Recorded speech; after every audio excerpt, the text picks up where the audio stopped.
Սարգսյան ինչպես կգնահատեք Գագիկ Ծառուկյանի հետ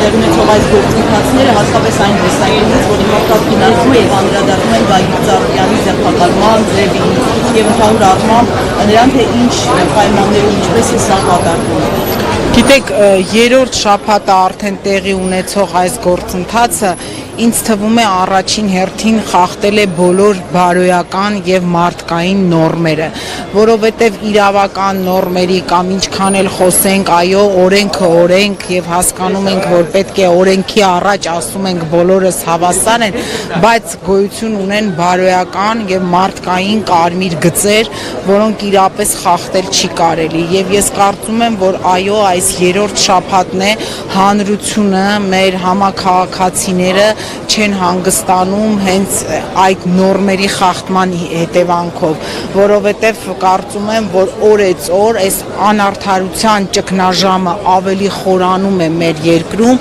այսինքն օրվա իշխանությունները կենտրոնացած են հենց Գագիկ Ծառուկյան անձի վրա, բայց դրա ետևում մենք տեսնում ենք, որ օրեցօր այս խնդիրները ավելի լուրջ են դառնում եւ ճգնաժամը խորանում է, մենք ամեն օր այստեղ տեսնում ենք այն աշխատակիցներին, որոնք աշխատում են պարոն Ծառուկյանի տարբեր հիմնարկներում, տեսնում ենք, որ այս ամառվա տապին մարդիկ մնացել են առանց աշխատանք, առանց գումարի,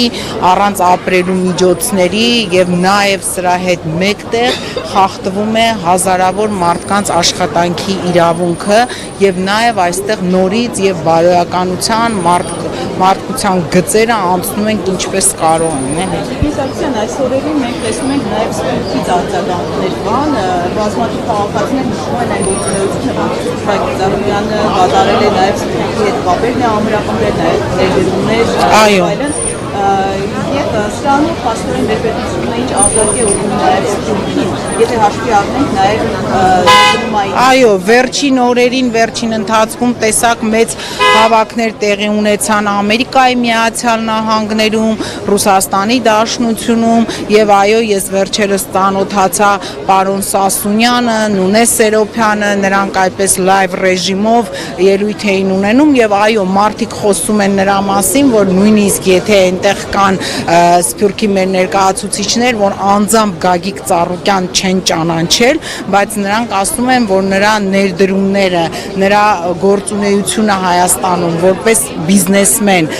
շատ լուրջ են եւ այո, ներդրումային առումով այսօր դրսում ապրող հայերը եւ ոչ միայն հայերը, բոլոր այն մարդիկ, ովքեր մի օր կորոշեն, որ պետք է բիզնես հիմնեն Հայաստանում, նրանք դրա հետ կապված լուրջ խնդիրներ ունեն, որովհետեւ եթե այսօր կողքից նայում են, որ Գագիկ Ծառուկյանը երկրի ամենաազդեցիկ բիզնեսմեններից մեկն էր, որը շատ մեծ ներդրումներ ունի Հայաստանի Հանրապետության բոլոր ոլորտներում, եթե մի օրվա ընթացքում կարող է տեղի ունենալ այն ինչ որ տեղի է ունենում, կամ օրինակ, չգիտեմ, մուլտիվելնեսի օրինակով կա պայմանագիր կնքած պետության հետ, Երևանի քաղաքապետարանի 50 քանի տարով ու մեկ օրում գալիս են ասում են մենք հիմա այս պայմանագիրը չեղարկում ենք։ Գիտեք, ասում են բիզնեսը հանգստություն է սիրում եւ սիրում է առանց այդպես ալեկոծումների երկրներ եւ քաղաքական իրավիճակներ։ Ես կարծում եմ, որ այս ամեն ինչին ականատես լինող ոչ մի լուրջ բիզնեսմեն չի մտածի այլևս Հայաստանում ներդրում կատարելու մասին։ Այդուհանդերձ այս բավական համակարգեցին ինչ սպասելիքներ ունեք։ Քաղաքական գործիչները նոր տարբեր սկզբակիցներից ասում են, որ Գագիկ Ծառուկյանը քաղաքապետարանի երկրորդ առաջ պետք է ազատագրվի։